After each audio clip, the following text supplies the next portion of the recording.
இன்றைய நற்செய்தி வாசகம் மார்க் எழுதிய நற்செய்தி 8ஆம் அதிகாரம் இறைவசனம் 14-21 முடிய. சீடர்கள் தங்களுக்கு தேவையான அப்பங்களை எடுத்துச் செல்ல மறந்துவிட்டார்கள். படகில் அவர்களிடம் ஒரு அப்பம் மட்டுமே இருந்தது. அப்பொழுது இயேசு பரிசேயர், ஏரோதியர் ஆகியோரது புளிப்பு மாவை குறித்து மிகவும் கவனமாயிருங்கள் என்று அவர்களுக்கு கட்டளையிட்டார்.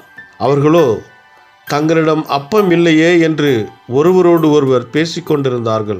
இதை அறிந்த இயேசு அவர்களை நோக்கி, நீங்கள் உங்களிடம் அப்பம் இல்லை என ஏன் பேசிக்கொள்கிறீர்கள்? இன்னுமா உணராமலும் புரிந்து கொள்ளாமல் இருக்கிறீர்கள்? உங்கள் உள்ளம் மழுங்கி போயிற்று. கண்ணிருந்தும் நீங்கள் காண்பதில்லையா? காதிருந்தும் நீங்கள் கேட்பதில்லையா? ஏன் உங்களுக்கு நினைவில்லையா? 5 அப்பங்களை நான் 5000 பேருக்கு பிட்டு அளித்தபோது மீதியான துண்டுகளை எத்தனை கூடையில் நிறைய எடுத்தீர்கள் என்று அவர் கேட்க, அவர்கள் 12 என்றார்கள். 7 அப்பங்களை நான் 4000 பேருக்கு பிட்டு அளித்தபோது மீதி துண்டுகளை எத்தனை கூடையில் நிறைய எடுத்தீர்கள் என்று கேட்க, அவர்கள் 7 என்றார்கள். மேலும் அவர் அவர்களை நோக்கி, இன்னும் உங்களுக்கு புரியவில்லையா என்று கேட்டார்.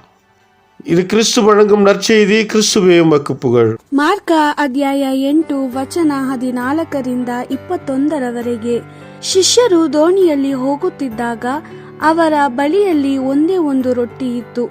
ಅವರು ಮರೆತು ಹೆಚ್ಚು ರೊಟ್ಟಿಗಳನ್ನು ತಂದಿರಲಿಲ್ಲ. ಯೇಸು ಅವರಿಗೆ, ಜಾಗರೂಕರಾಗಿರಿ, ಫರಿಸಾಯರ ಮತ್ತು ಯೆಹೂದನ ಹುಳಿ ಹಿಟ್ಟಿನ ಬಗ್ಗೆ ಎಚ್ಚರ ವಹಿಸಿರಿ ಎಂದು ಎಚ್ಚರಿಸಿದನು. ಶಿಷ್ಯರು ಇದರ ಅರ್ಥವನ್ನು ಚರ್ಚಿಸಿ, ನಮ್ಮ ಬಳಿ ರೊಟ್ಟಿ ಇಲ್ಲದೆ ಇರುವುದರಿಂದ ಆತನು ಹೀಗೆ ಹೇಳಿದನು ಎಂದು ತಮ್ಮೊಳಗೆ ಅಂದುಕೊಂಡರು.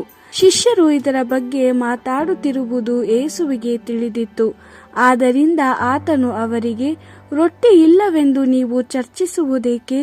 ನಿಮಗಿನ್ನೂ ಕಾಣುವುದಿಲ್ಲವೇ? ನಿಮಗೂ ಅರ್ಥವಾಗುವುದಿಲ್ಲವೇ? ನಿಮ್ಮ ಹೃದಯಗಳು ಇನ್ನೂ ಕಠಿಣವಾಗಿವೆಯೋ?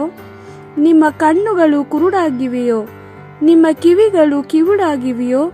ಮೊದಲೊಮ್ಮೆ ನಮ್ಮ ಬಳಿ ಸಾಕಷ್ಟು ರೊಟ್ಟಿಗಳಿಲ್ಲದಿದ್ದಾಗ ನಾನು ಏನು ಮಾಡಿದ್ದೇನೆಂಬುದು ಜ್ಞಾಪಿಸಿಕೊಳ್ಳಿ. ನಾನು 5,000 ಜನರಿಗಾಗಿ 5 ರೊಟ್ಟಿಗಳನ್ನು ಮುರಿದು ನಿಮಗೆ ಕೊಟ್ಟೆ.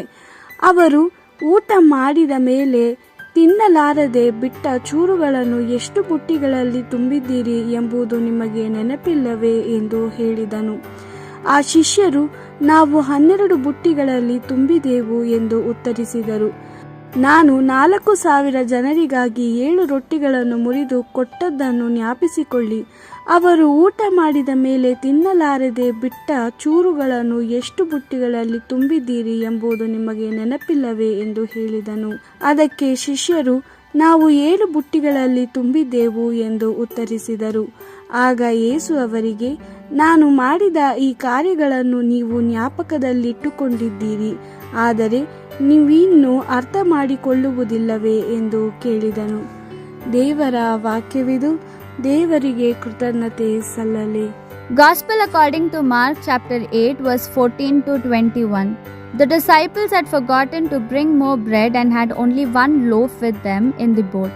Then Jesus warned them, keep your eyes open and beware of the yeast of the Pharisees and the yeast of Herod.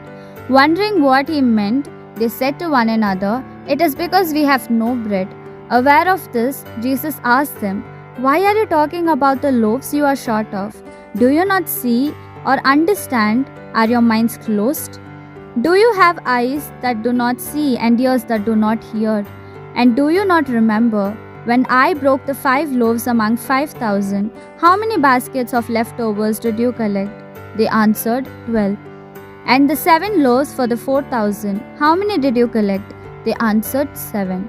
Then Jesus said to them, do you still not understand? This is the word of the Lord. Thanks be to God.